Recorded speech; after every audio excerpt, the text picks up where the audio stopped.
L'humanité aime se raconter des histoires. On nous a appris que nos ancêtres étaient primitifs, incapables de comprendre le monde qui les entourait, que chaque avancée était lente, douloureuse, le fruit de siècles de tâtonnements et d'erreurs. On nous a appris que nous étions les pionniers d'une ère moderne, que nous avions construit la civilisation à partir du néant. Mais si cette version était fausse, si l'humanité avait déjà tout compris, bien avant nous, si les vérités les plus importantes, celles qui auraient pu changer notre vision du monde, avaient été cachées, effacées, brûlées volontairement. Dans le passé, le savoir ne se transmettait pas par Internet ni par des fichiers numériques. Il se transmettait par des livres, des parchemins, des rouleaux, et ces livres étaient précieux. Certains contenaient des cartes détaillées du monde, des connaissances médicales avancées, des calculs astronomiques précis, des descriptions de machines et des récits anciens sur l'origine de l'humanité. Ces livres représentaient le cœur même de ce que l'homme avait découvert et compris. Et pourtant, ils ont disparu. L'exemple le plus célèbre de cette disparition volontaire se trouve dans la bibliothèque d'Alexandrie, fondée au IIIe siècle avant notre ère. Là-bas, des centaines de milliers de rouleaux venaient de toute la Méditerranée et d'ailleurs, des civilisations que nous considérons aujourd'hui comme mythiques. Égypte, Grèce, Perse, Inde, Mésopotamie, chaque civilisation y déposait ses connaissances les plus précieuses. La bibliothèque n'était pas un simple dépôt de livres. C'était un projet démesuré, presque arrogant. Rassembler tout le savoir humain existant en un seul lieu. Chaque rouleau représentait parfois des décennies, des siècles d'observations accumulées. Mais cette immense collection n'a pas été détruite en un jour. Elle a été attaquée, pillée, brûlée, censurée, sur plusieurs siècles. Des incendies ici, des pillages là, des décisions politiques et religieuses et des milliers de rouleaux ont disparu. Aujourd'hui, aucune copie complète n'a survécu. Pas une seule. Ce que nous appelons l'Antiquité n'est pas l'Antiquité. Ce n'est que ce qu'il en reste.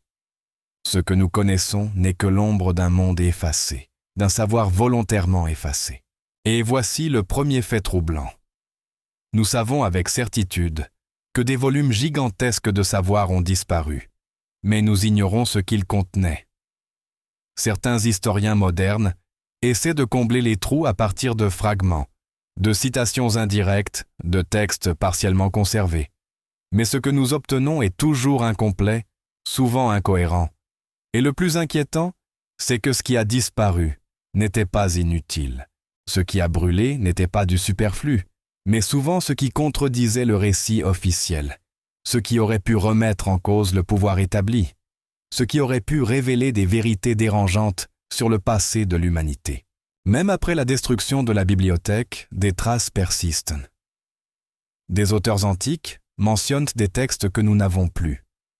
Platon évoque l'Atlantide, une civilisation avancée disparue bien avant la Grèce antique, qu'il affirme tenir de textes très anciens, conservés par les prêtres égyptiens.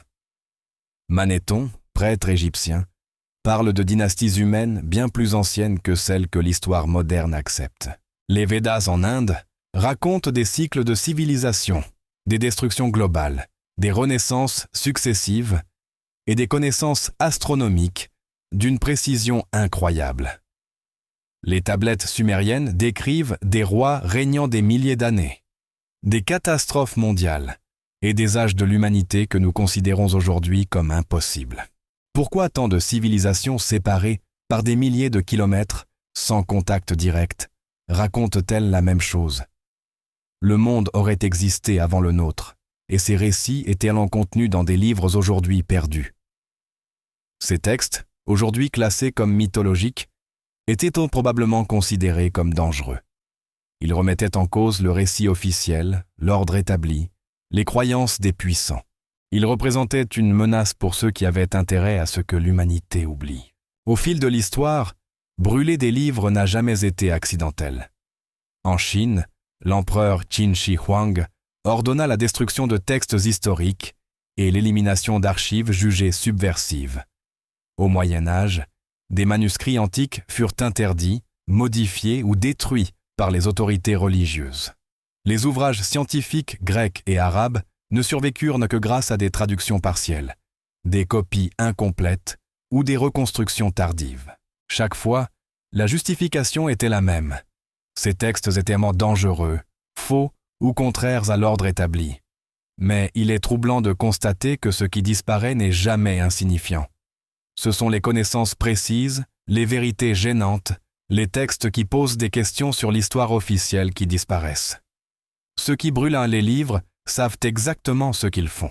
Ils savent que ce savoir menace le contrôle des puissants, menace le récit officiel. Et encore aujourd'hui, nous ressentons ce vide. Nous ne possédons qu'une infime fraction de ce qui existait. Moins de 5% des textes originaux produits à l'époque nous sont parvenus. Nous reconstruisons notre histoire à partir de fragments, de citations, de sources parfois contradictoires. Et pourtant, certaines choses continuent de défier toute logique. Des connaissances astronomiques d'une précision troublante, des monuments gigantesques construits sans outils modernes, des cartes anciennes montrant des terres avant leur découverte officielle. Aucun livre ne nous explique comment ces connaissances ont été obtenues, parce que ces livres ont été brûlés. Et tant que ces livres resteront silencieux, nous ne saurons jamais ce que l'humanité savait déjà.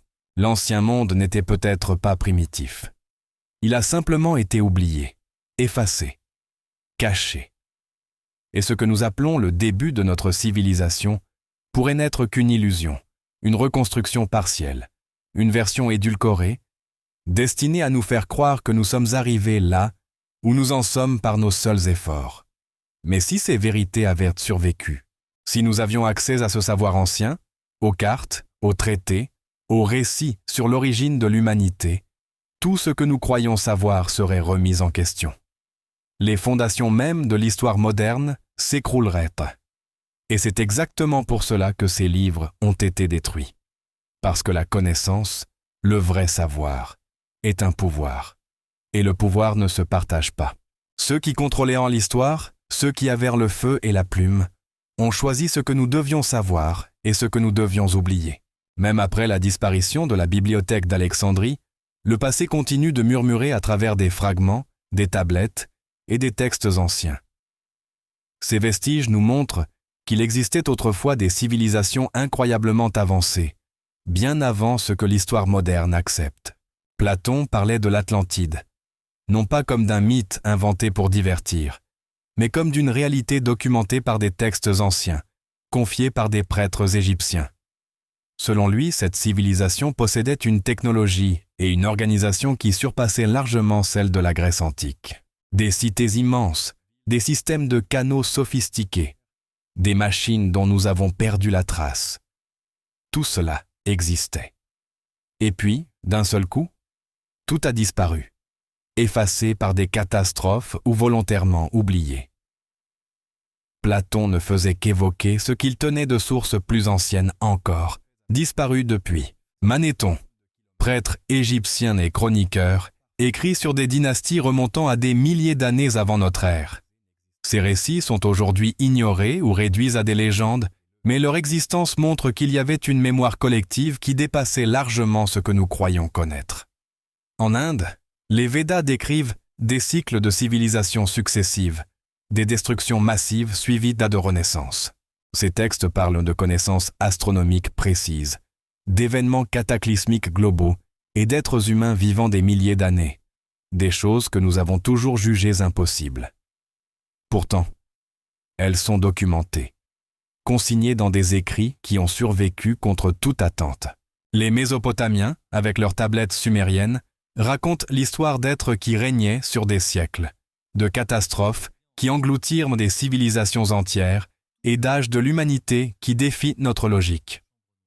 Tous ces textes ont été considérés comme dangereux, subversifs ou mythologiques. Mais pourquoi ? Pourquoi ces vérités dérangeantes ont-elles été systématiquement occultées, oubliées, détruites ? Les schémas se répètent à travers le temps et les continents. En Chine, l'empereur Qin Shi Huang ordonna au IIIe siècle avant J.P.C. de détruire les archives et textes jugés subversifs, effaçant l'histoire qui ne correspondait pas à sa vision du pouvoir. Au Moyen Âge, en Europe, d'innombrables manuscrits antiques furent interdits, modifiés ou détruits par des autorités religieuses qui voyaient dans ces textes une menace pour leur contrôle. Les œuvres scientifiques grecques et arabes survécurent seulement grâce à des traductions partielles, des copies incomplètes ou des reconstructions tardives. Partout, le discours était le même. Ces textes sont dangereux. Ils contredisent l'ordre établi. Ils menacent la stabilité du pouvoir. Mais ce qui est remarquable, c'est que ce n'est jamais le savoir insignifiant qui disparaît. Ce sont les connaissances exactes, les vérités qui interrogent, les textes qui révèlent ce que nous ne devrions pas savoir.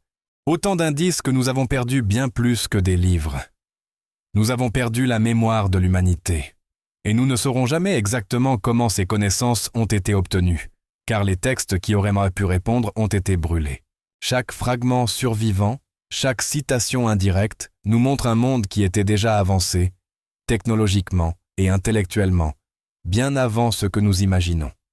Ces textes anciens montrent que les cycles de civilisation sont constants, que le monde a connu des destructions globales suivies de renaissances, et que certaines connaissances se sont transmises à travers les âges, souvent occultées ou transformées pour masquer leur origine. Ces vérités dérangeantes apparaissent dans toutes les cultures, des mythes de grandes inondations, des rois vivant des millénaires, des villes disparues qui défient nos cartes modernes. Pourquoi toutes ces cultures racontent-elles des histoires similaires? Parce que la mémoire collective de l'humanité est plus ancienne que ce que l'histoire officielle admet. Ce qui est encore plus troublant, c'est que ces récits ne disparaissent pas par hasard. La destruction du savoir suit un schéma répétitif. Chaque fois qu'un texte menace l'ordre établi ou contredit la version officielle, il est censuré, modifié ou détruit. La bibliothèque d'Alexandrie n'était pas un incident isolé. Elle était le symbole d'un savoir trop puissant pour être laissé à la portée de tous. Les livres anciens, les parchemins précieux, les rouleaux contenant le secret de civilisations passées ont été méthodiquement supprimés. Et avec eux, une partie de l'histoire humaine a été volontairement effacée. Les implications sont troublantes. Si l'ancien monde n'était pas primitif, si l'humanité avait déjà compris l'astronomie, la médecine, l'ingénierie et la géographie à des niveaux que nous jugeons impossibles, alors notre perception du passé est faussée. Tout ce que nous croyons savoir sur le développement progressif de la civilisation pourrait être une illusion. Ce que nous appelons l'émergence du progrès serait en réalité une reconstruction partielle, un récit sélectionné par ceux qui contrôlaient l'information. Et la destruction des livres, loin d'être accidentelle, apparaît comme un mécanisme de contrôle. Ceux qui détiennent le pouvoir sur le savoir détiennent le pouvoir sur la société. Même aujourd'hui, ces traces résiduelles fascinent et intriguent. Les vestiges architecturaux, les calculs astronomiques impossibles, les cartes anciennes, les références aux civilisations disparues, tout cela montre que nous n'avons qu'une version incomplète, édulcorée et manipulée de l'histoire. Les livres qui auraient pu nous éclairer sur la véritable ancienneté de notre monde, sur les cycles de civilisation, sur les technologies perdues, ont été détruits. Et tant que nous ne retrouverons pas ces textes, nous continuerons à vivre dans une illusion confortable, ignorant la profondeur de notre passé. Ainsi, le mystère des civilisations oubliées ne réside pas seulement dans ce que nous avons perdu, mais aussi dans ce qui nous a été délibérément caché. Les civilisations anciennes, leur savoir, leurs catastrophes et leur renaissance sont aujourd'hui un puzzle dont il ne reste que quelques pièces. Et ces pièces, bien que fragmentaires, suffisent à montrer que le monde ancien était loin d'être primitif, qu'il possédait des connaissances et des secrets que nous peinons à comprendre. L'histoire, telle que nous la connaissons, n'est qu'un miroir brisé, reflétant une image incomplète, soigneusement contrôlé et manipulé. Chaque texte disparu, chaque rouleau brûlé, chaque manuscrit interdit témoigne d'une vérité effacée et d'un monde ancien que nous ne découvrirons probablement jamais dans son intégralité. À travers l'histoire, un schéma devient évident. Le savoir dérangeant disparaît systématiquement. Ce n'est jamais un accident isolé, ni un simple incendie ou pillage. Chaque fois qu'un texte menace la version officielle du monde, il est censuré, modifié ou détruit. L'empereur Qin Shi Huang, en Chine, ne faisait que suivre ce schéma millénaire lorsqu'il ordonna la destruction de tous les textes jugés subversifs. Son objectif n'était pas seulement de contrôler le présent, mais d'effacer le passé. Ce qu'il ignorait ou préférait que l'on ignore, c'est que l'histoire appartient à ceux qui la racontent. Et en détruisant ces textes, il réécrivait l'histoire à sa manière. Au Moyen Âge, en Europe, ce même schéma se répète. Les manuscrits anciens, scientifiques, philosophiques, techniques, furent interdits, modifiés, détruits. Les œuvres grecques et arabes survécurent uniquement grâce à des traductions partielles ou à des copies fragmentaires conservées dans des monastères, souvent par hasard. Chaque texte interdit partageait une caractéristique commune. Il remettait en question le récit dominant.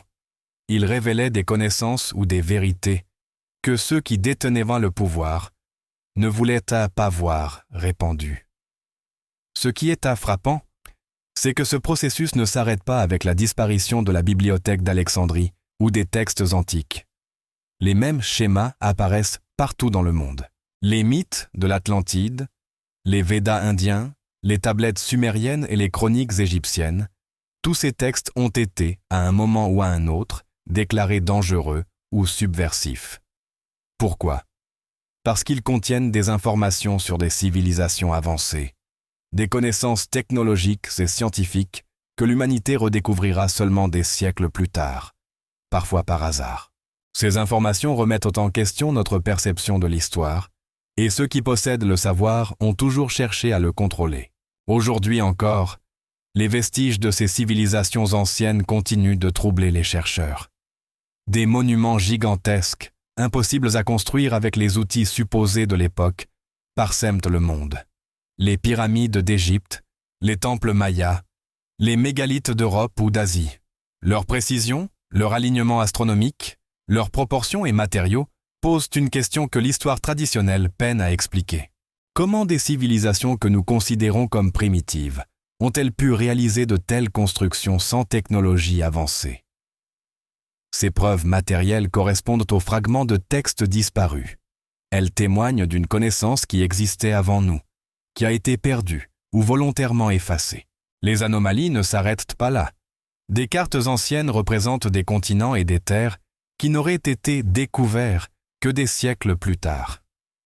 Des calculs astronomiques effectués il y a des millénaires démontrent une précision qui dépasse ce que nos historiens attribuent aux connaissances de l'époque.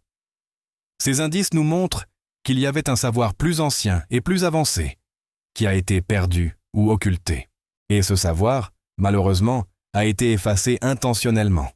Chaque livre brûlé, chaque manuscrit détruit, chaque parchemin disparu témoigne de cette volonté de contrôler ce que l'humanité pouvait apprendre sur son passé. Mais pourquoi ce contrôle ? Pourquoi effacer ces textes ? Parce que la connaissance est un pouvoir. Ceux qui contrôlaient l'information contrôlaient la perception du monde. Contrôler le savoir, c'était contrôler la société, maintenir les populations dans l'ignorance, les empêcher de se questionner sur leur origine, leur potentiel, leur véritable histoire. Et ce schéma se répète encore aujourd'hui, à travers des mystères historiques, des textes disparus et des connaissances anciennes que certains préfèrent garder secrètes. Les fragments survivants suffisent à poser des questions troublantes. Pourquoi tant de civilisations racontent-elles la même histoire ? Des catastrophes mondiales, des civilisations disparues, des rois et des sages ayant vécu des millénaires. Pourquoi les anciens savaient-ils mesurer le temps avec une précision astronomique et construire des monuments dont nous ne comprenons pas toujours la technique ?